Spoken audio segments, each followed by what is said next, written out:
Hello ಕನ್ನಡಿಗರೇ, welcome back to Dubai ಕನಸಿನ ಜೀವನ. ಒಂದು ಸ್ವಲ್ಪ ದಿನ ಪರ್ಸ್ನಲ್ ರೀಸನ್ಸಿಂದ ಬ್ರೇಕ್ ತೊಗೊಂಡಿದ್ದೆ. ಸೊ ಯಾವುದು ವೀಡಿಯೋಸ್ ಅಪ್ಲೋಡ್ ಮಾಡೋಕ್ಕಾಗಲಿಲ್ಲ. ಈ ವಿಡಿಯೋದಲ್ಲಿ ನಾನು ನಿಮಗೆ ಅಪ್ರಾಕ್ಸಿಮೇಟ್ಲಿ ಮಂತ್ಲಿ ಎಕ್ಸ್ಪೆನ್ಸಸ್ ಹೇಳೋಣ ಅಂತ ಅನ್ಕೊಂಡಿದ್ದೀನಿ. ಸೊ ಒಂದು ಫ್ಯಾಮಿಲಿ ವಿತ್ 2 ಕಿಡ್ಸ್ಗೆ ಅಪ್ರಾಕ್ಸಿಮೇಟ್ ಕಾಸ್ಟ್ ಎಷ್ಟಾಗುತ್ತೆ ಅಂತ ನಾನು ನಿಮಗೆ ಹೇಳ್ತೀನಿ. ಸೊ ದಟ್ ನೀವು ಎಕ್ಸ್ಪೆಕ್ಟೆಡ್ ಸ್ಯಾಲ್ರಿ ಎಷ್ಟಿದ್ರೆ ಮೂವ್ ಆಗ್ಬೋದು ಅಂತ ಒಂದೊಳ್ಳೆ ಐಡಿಯಾ ಬರುತ್ತೆ. UAE is one of the best country, no doubt about it. So it is best for safety. ಇಲ್ಲಿ 26ಗೂ ಜಾಸ್ತಿ ನ್ಯಾಷನಾಲಿಟೀಸ್ ಇದ್ದಾರೆ. ಮತ್ತೆ ನಿಮ್ಗೆ ಗೊತ್ತಾ, ಇಲ್ಲಿ ಯಾವುದೇ ನ್ಯಾಷನಾಲಿಟಿ ಅವರು ಬೇರೆ ನ್ಯಾಷನಾಲಿಟಿ ಅವ್ರಿಗೆ ಡಿಸ್ರೆಸ್ಪೆಕ್ಟ್ ಮಾಡೋ ಹಾಗಿಲ್ಲ. ಅದು ಈ ಕಂಟ್ರಿದು speciality. Okay, back to estimation. ಒಂದು main thing is accommodation. So ನಿಮ್ಗೊಂದೊಳ್ಳೆ ಕಂಫರ್ಟಬಲ್ ಒನ್ BHK ಬೇಕು ಅಂತ ಅಂದರೆ ಅಪ್ರಾಕ್ಸಿಮೇಟ್ಲಿ 5 to 6K ದಿರಮ್ಸ್ ಆಗುತ್ತೆ. ಸೊ ಅದನ್ನು INR ಅಲ್ಲಿ ಹೇಳಬೇಕಂತಂದರೆ 1.3 to 1.5 ಲ್ಯಾಕ್ ಆಗುತ್ತೆ.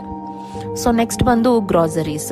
ಸೊ ಗ್ರಾಸರೀಸ್ ಅಂದರೆ ವಿಚ್ ಇನ್ಕ್ಲೂಡ್ಸ್ ವೆಜಿಟೇಬಲ್, ಫ್ರೂಟ್ಸ್ ಎಲ್ಲಾನು ಅಂದ್ಕೊಂಡ್ರೆ ಮಂತ್ಲಿ ನಿಮಗೆ ಒಂದು 700 to 800 ದಿರಮ್ಸ್ ಆಗುತ್ತೆ 4 ಪೀಪಲ್ಗೆ.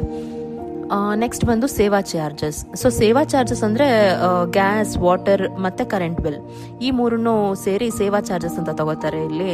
ಅದು ಅಪ್ರಾಕ್ಸಿಮೇಟ್ಲಿ 500 to 600 ಆಗುತ್ತೆ. ಅದು ನೀವು ಗೀಸರ್ ಸ್ವಲ್ಪ ಜಾಸ್ತಿ ಯೂಸ್ ಮಾಡ್ತೀರಾ ಅಂತ ಅಂದರೆ.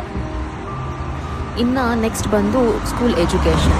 ಸೊ ಒಂದು ಮಗುಗೆ ಅಪ್ರಾಕ್ಸಿಮೇಟ್ಲಿ ಟ್ಯೂಷನ್ ಫೀ ಬಂದು 15,000 ಆಗುತ್ತೆ. ನಾನು ಲಾಸ್ಟ್ ವಿಡಿಯೋಲಿ ಹೇಳಿರೋ ಥರ ಬೇರೆ ಬೇರೆ ಟೈಪ್ ಆಫ್ ಸ್ಕೂಲ್ಸ್ ಮತ್ತು ಬೇರೆ ಕರಿಕ್ಯುಲಮ್ಸ್ ಇದೆ. ಸೊ ನಾನಿಲ್ಲಿ ಇಂಡಿಯನ್ ಕರಿಕ್ಯುಲಮ್ ತೊಗೊಂಡು ಅದ್ರ ಬೇಸಿಸ್ ಮೇಲೆ ಹೇಳ್ತಾ ಇದ್ದೀನಿ.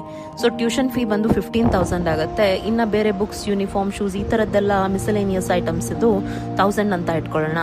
ಮತ್ತು ಇನ್ನು ಸ್ಕೂಲ್ ಬಸ್, ಇದು ಡಿಸ್ಟೆನ್ಸ್ ಮೇಲೆ ಡಿಪೆಂಡ್ ಆಗುತ್ತೆ. ಇದು ಅಪ್ರಾಕ್ಸಿಮೇಟ್ಲಿ 800 to 900 ಅಂತ ಲೆಕ್ಕ ಹಾಕೊಂಡಿದ್ದೀನಿ. ಸೊ ಆಲ್ಮೋಸ್ಟ್ 17 to 18K ಆಗುತ್ತೆ.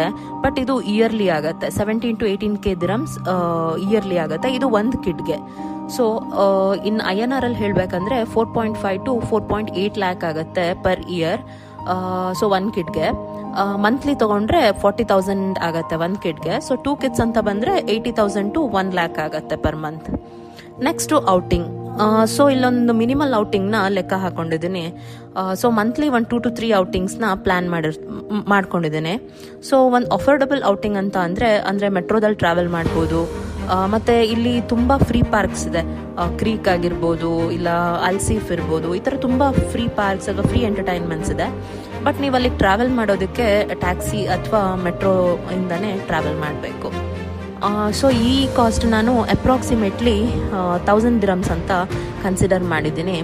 ಇನ್ನು ಎಲ್ಲ ಎಕ್ಸ್ಪೆನ್ಸಸ್ನು ಕವರ್ ಮಾಡ್ತಾ ಬಂದರೆ ಒಂದು ಕಂಫರ್ಟಬಲ್ ಲಿವಿಂಗ್ ಅಂತಂದರೆ ನನ್ನ ಎಸ್ಟಿಮೇಷನ್ ಪ್ರಕಾರ accommodation, grocery, education for 2 kids ಮತ್ತು ಒಂದು ಅಫೋರ್ಡಬಲ್ ಔಟಿಂಗ್, ಇಷ್ಟಕ್ಕೆ 15,000 ದಿರಮ್ಸ್ನ ಪರ್ ಮಂತ್ ಸ್ಯಾಲ್ರಿ ಇದ್ದರೆ ನಿಮಗೆ ಒಳ್ಳೆ ಒಂದು ಕಂಫರ್ಟಬಲ್ ಲೈಫ್ನ ಲೀಡ್ ಮಾಡ್ಬೋದು. ಮರಿಬೇಡಿ, ಇಲ್ಲಿ ನಾನು ಯಾವುದೇ ಕೂಡ ಸೇವಿಂಗ್ಸ್ ಬಗ್ಗೆ ಕೌಂಟ್ ಮಾಡಿಲ್ಲ.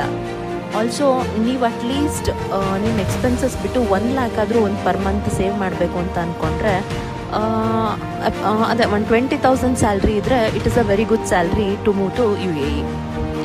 ಸೊ ನಾನು ಒಂದು ಕಂಫರ್ಟಬಲ್ ಲಿವಿಂಗ್ ಆಗಿ ಎಸ್ಟಿಮೇಷನ್ ಕೊಟ್ಟಿದ್ದೀನಿ. ಬೇಸ್ಡ್ ಆನ್ ಅಕೊಮಡೇಷನ್ ಮತ್ತು ಸ್ಕೂಲ್ಸು 10,000 ದಿರಮ್ಸ್ ಇದ್ದರೂ ಕೂಡ ಒಂದು ಒಳ್ಳೆ ಲೈಫ್ನ ಇಲ್ಲಿ ಲೀಡ್ ಮಾಡ್ತಾ ಇದ್ದಾರೆ. It's all based on comfort living ಅಷ್ಟೇ. ಸೊ ಇಷ್ಟು ಹೇಳ್ತಾ ಈ ವ್ಲಾಗ್ನ ಇಲ್ಲಿಗೆ ಎಂಡ್ ಮಾಡ್ತಾ ಇದ್ದೀನಿ. ಮತ್ತೆ ನಾನು ನಿಮಗೆ ಸಿಗ್ತೀನಿ. ಬಾಯ್.